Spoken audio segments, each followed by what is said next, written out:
Good morning বন্ধুরা, কেমন আছো সবাই? আশা করি সবাই অনেক ভালো আছো। আমরাও ভালো আছি।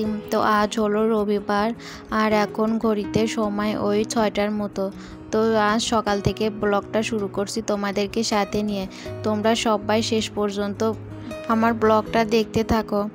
তো আজও সকালে ঘুম থেকে উঠে দেখি মার উঠোনটা ঝাড় দেওয়া হয়ে গেছে। তো মাই উঠোনটা ঝাড় দিয়ে দিয়েছে। তো আমি ভাবলাম তাহলে আমি থালা বাসনগুলোও ধুয়ে নেই।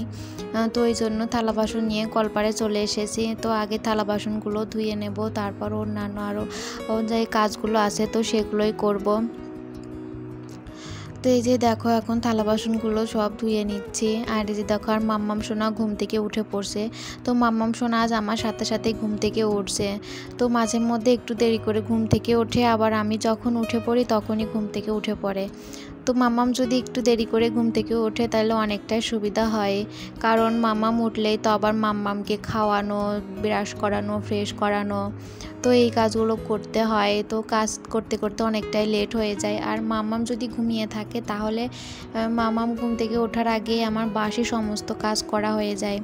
তো মাম্মামও ঘুম থেকে উঠে পড়ছে। তো মাম্মামের জন্য দুধ ভিজিয়ে রাখছি। তো থালা বাসনগুলো ধুয়ে একটু টেবিলটা মুছে তারপরে মাম্মামকে ফ্রেশ করিয়ে খাইয়ে দেব, যেহেতু মাম্মাম সকাল সকাল ঘুম থেকে উঠে পড়ছে। আর রান্না বান্নাটাও এখনও হয়নি। তো মা এইমাত্রই ঘুম থেকে উঠে উঠোন ঝাড় দিয়ে তো মা ফ্রেশ হয়ে তারপরে রান্না বান্না শুরু করছে আর কি। তো রান্না হতে অনেকটাই সময় লাগবে। তো এই জন্য মামামকে একটু দুধ খাইয়ে দেব, তারপর আর রান্না বান্না হলে তারপর বেলার দিকে মামামকে ভাত খাইয়ে দেব। তো থালা বাসনগুলো ধুয়ে তারপরে যে সকাল সকাল মা স্নানও করে নিচ্ছে আজ, এই জন্য মায়ের কাপড়টাও ধুয়ে দিলাম। তো ওইটা ধুয়ে তো কলপাটটা অনেকটাই নোংরা হয়ে গেছে, এই জন্য ভাবলাম পরিষ্কার মানে একটু ঝাঁটা দিয়ে জল দিয়ে সুন্দর করে ধুয়ে দেই। তো থালা বাসন তো হয়েছে, তারপরে আর অনেকটাই পাতা পড়ছে। তো ভাবলাম সুন্দর করে কলপাটটায় আগে ধুয়ে দেই। আর এই যে দেখো ঘুঘু, তো এখানে যে এঁঠো ভাতগুলো পড়ছে তো ওইটাই ঘুঘু খেতে আসছে। তো এই যে দেখো আবার উড়ে চলে গেল। তো এই যে দেখো তোমাদের সাথে গল্প করতে করতে আমার এই যে কলপাটটাও ধোয়া হয়ে গেল। তো আজ এই যে লাউ ডোগাগুলো রান্না হবে। তো এই যে এইগুলো আগেই কেটে রেখে দিয়েছিল মা ফ্রিজে, তো আজ বের করা হয়েছে। তো বাবা বললো এটা রান্না করতে, তো এই জন্য আমি এটা ধুয়ে দিলাম মাকে। তো মা এটা রান্না করবে, ডাল বেটে রান্না করবে। তো ভীষণই ভালো লাগে খেতে।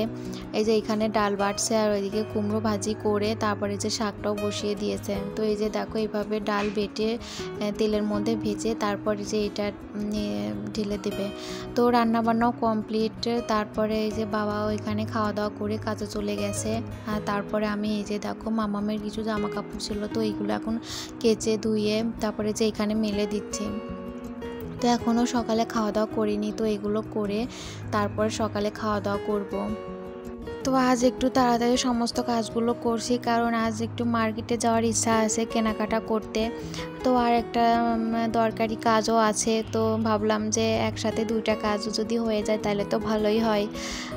তো এই জন্য তাড়াতাড়ি কাজগুলো করছি। তো মাম্মামকেও খাইয়ে চান করিয়ে নিয়ে যাব। তো মামামের জন্য জামা কেনার ইচ্ছা আছে। তো আর শাড়িও দেখবো, আর টুকটাক কিছু কেনাকাটা আছে, দেখি কতদূর কি হয়। তো দেখো এই যে দেখো সমস্ত কাজ সেরে এই যে আমরা সবাই রেডি হয়ে নিয়েছি। তো আমার দেখো আর মাম্মাম সোনা, তো মাও রেডি হয়ে নিচ্ছে। আর এই যে দেখো আমিও রেডি হয়ে বেরিয়ে পড়ছি। তো আমাদের সাথে কাকিমাও যাবে, তো সবাই একসাথেই যাব। এই যে দেখার মাম্মাম সোনা তার ছোট্ট ছাতা নিয়ে আসছে, বলছে মা রোদ্দুর বাইরে আমার ছাতাটা নিয়ে যাব। বললাম আচ্ছা ঠিক আছে নিয়ে চলো। তো আমরাও রেডি হয়ে এই যে এখন বেরিয়ে পড়ছি। তো আর মানে মার্কেটে গিয়ে তোমাদের সাথে কোনো কিছু ভিডিও শেয়ার করতে পারিনি, তো এসেও আর কোনো ভিডিও শেয়ার করা হয়নি। তো এই যে দেখো রাতের বেলা রান্নাবান্নাও করা হয়ে গেছে। তো এখানে এই যে পেঁপের তরকারি করছি, আর এখানে এই যে কুমড়ো ডুগা কাটছে মা গাছ থেকে, তো ওইটাই রান্না করা হয়েছে। আর এখানে সবাই খাওয়া দাওয়া করছে রাতে, বাবা মা তো দুজনই খাওয়া দাওয়া করছে। তো মাম্মামকে আমি একটু পরেই খাবো। তো বন্ধুরা এই যে দেখো এখন চলে এসেছি রাতে তোমাদের সাথে গল্প করতে। তো রাতে রান্নাবান্নাও হয়ে গেছে, ওইদিকে রান্নাবান্না করে তারপর বাবার মা খাচ্ছে। তো আমি পরে খাবো। মামামের জন্য দুধ মানে দুধ ভাত খাওয়াবো মাম্মামকে। তো এই জন্য দুধটা ভিজিয়ে রাখছি, যেহেতু ফ্রিজে ছিল তো ফ্রিজের থেকে বের করে ভিজাইয়ে রাখছি। তো এটার গলে গেলে তারপরে দুধটা জাল দিয়ে মাম্মামকে খাইয়ে দেব।